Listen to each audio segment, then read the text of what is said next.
Hey everybody, how's it going? So I don't know if you guys saw the recent GOP debate. They had their fourth debate the other night, and Vivek Ramaswamy just absolutely took them to school and owned them in every way. And I just want to react with you guys to the top five moments in this debate. So let's have a look, and then we'll talk a little bit about it after. You want somebody who's going to speak truth to power, then vote for somebody who's going to speak the truth to you. Why am I the only person on the stage, at least, who can say that January 6th now does look like it was an inside job? That the government lied to us for 20 years Interesting. about Saudi Arabia's involvement in 9/11. That the Great Replacement theory is not some grand right wing conspiracy theory, but a basic statement of the Democratic Party's platform. That the 2020 election was indeed stolen by big tech, that the 2016 election, the one that Trump won for sure, was also one that was stolen from him by the national security establishment. Okay. That actually put up the Trump Russia collusion Interesting. it was false. There's a reason why I'm the only person on the stage who can say these things. That's what it's going to take. Now, You gotta love how they cut him off. I know they have a time limit, whatever, but let the guy finish. Who cares if you think what he's saying is crazy or a conspiracy theory? Let the guy finish his words. Stop picking favorites. They do this in Canada too. They have a clear favorite over the liberals, over the conservatives, and then when there's a bunch of conservatives only, they pick their favorites who always happen to be warmongers. Let the guy speak. not people who were licking his boots one time, and now Monday morning quarterbacking and criticizing when it's convenient. This is a very personal issue to our family. I wanted to take actually a minute to recognize my wife who's here today. Badass surgeon. She did a bunch of cases with cancer survivors earlier today, flew here to be up tonight. We'll be back at 7 a.m. in Columbus, Ohio tomorrow, taking care of those patients in the OR. And on the front lines of people who have actually not swallowed for years. And here's something that's awful that's happening in our healthcare system. They don't pay for anything like feeding tubes, doctors to be pill pushers, but for the procedures that can actually make these patients better, we have a broken healthcare system that doesn't pay for it. My wife Apoorva, in many cases, does not get paid for those procedures. She does them anyway because it's the right thing to do. But that does not work system-wide. So here's the answer. We don't have a healthcare system in this country. We have a sick care system. We need to start having diverse insurance options in a competitive marketplace that cover actual health, preventative medicine, diet, exercise, lifestyle, and otherwise. And here's how we deliver that. End the antitrust exemptions for health insurance companies. That's where the competitive marketplace begins. That's crony capitalism, and that's the answer. Yeah, again, they're just cutting him off now. I didn't know that much about the American healthcare system. I wasn't aware that his wife was doing surgeries for free, and that some of the things that they need are actually paid for. I thought they had to pay for everything down there. So yeah, that's interesting to know, and yeah, that's shows what a working and compassionate woman his wife is to do that for free, just to help people that she knows need the help.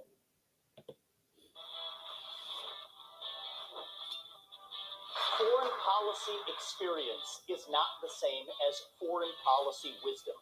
I want everybody at home to know that I was the first person to say we need a reasonable peace deal in Ukraine. Now a lot of the neocons are quietly coming along to that position, with the exceptions of Nikki Haley and Joe Biden, who still support this, what I believe is pointless war in Ukraine. And I think those with foreign policy experience, one thing that Joe Biden and Nikki Haley have in common is that neither of them could even state for you three provinces in eastern Ukraine that they want to send our troops to actually fight for. Look at that. This is what I want people to understand. These people have, I mean, she has no idea what the hell the names of those provinces are, but she wants to send our Look at her sons and face. daughters and our troops and our military equipment to go fight it. So reject this myth that they've been selling you that somebody had a cup of coffee stint at the UN and then makes $8 million after has real foreign policy experience. It takes an outsider to see this through. Look at the blank expression. She doesn't know the names of the provinces that she wants to actually fight for. And there's a couple of answers right there. The donors. The donors right there. Calling out the donors, I like it. Very interesting. I'll use this to just address a topic we didn't talk about tonight, but I think it's one of the most important topics that needs to be discussed. That is this climate change agenda that is shackling this country like a set of handcuffs. I said it in the first debate, and I stand by it. The climate change agenda is a hoax. The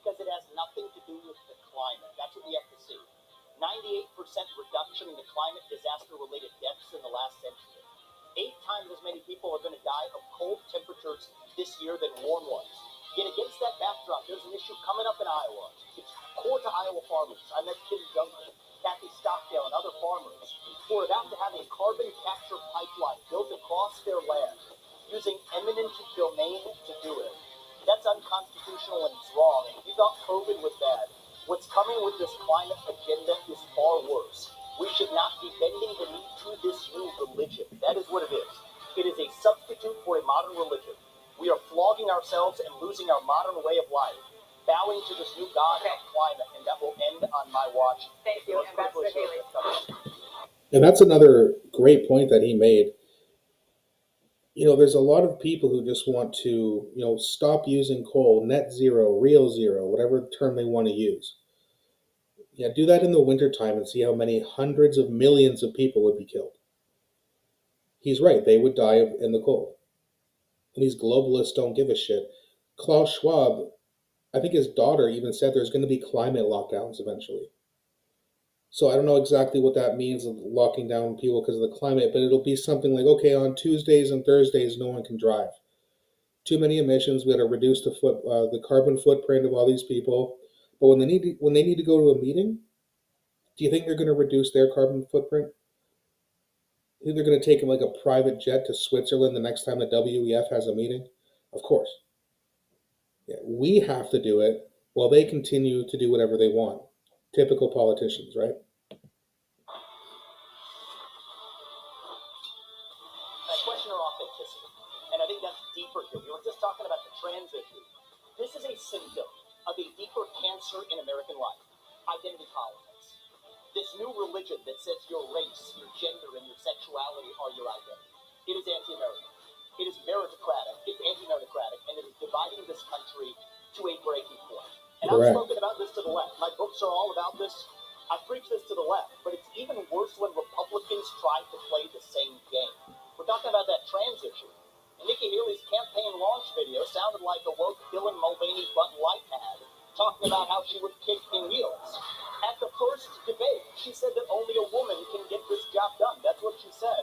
After the third debate, when I criticized Ronna McDaniel after 5 failed years of leadership of this party, and criticized Nikki for her corrupt foreign dealings with a military contractor, she said that I have a woman problem. Nikki, I don't have a woman problem. You have a corruption problem. And I think that that's what people need to know. Nikki is corrupt. This is a woman who will send your kids to die so she can buy a bigger house. This is the problem. Using identity politics more effectively than Kamala Harris is a form of intellectual fraud. And it actually is that there's a donor puppet masters wielding their puppet right up here tonight. This is how this game is played. The puppet masters put up their puppet, and I reject the use of identity politics in this party. It has been a cancer coming from the left, and I'm sick and tired of the double standard the people of this country are too.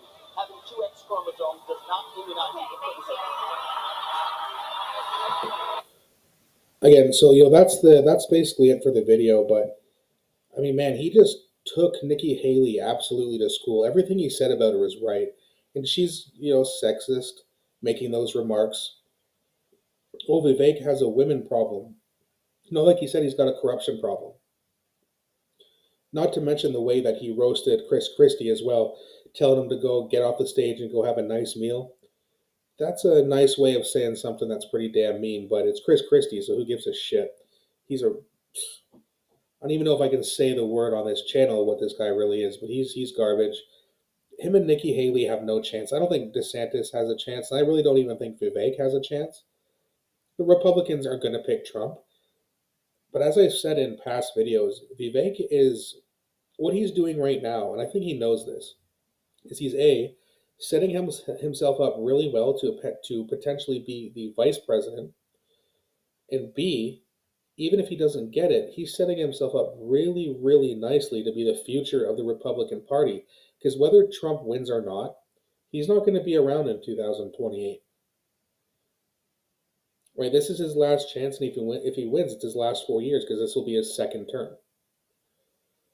So it's like Vivek is basically putting in groundwork to eventually become the leader of this party. And I gotta tell you, when he first announced, it was, no one even really cared. But he is gaining a lot of popularity, and a lot of steam, and he just absolutely smoked the other Republican candidates tonight except for Donald Trump. It would be very interesting to see them debate. Don't think they will. But I mean, I think Vivek, after this, is when they do their next poll, I think he's going to be clearly in second place. What do you guys think? Do you guys agree? Do you like Vivek? Do you not like him? Could you tell me why you do or don't? Please leave that in the comment section. I always love hearing your comments. Thanks, guys, so much for watching, and I'll be back shortly with another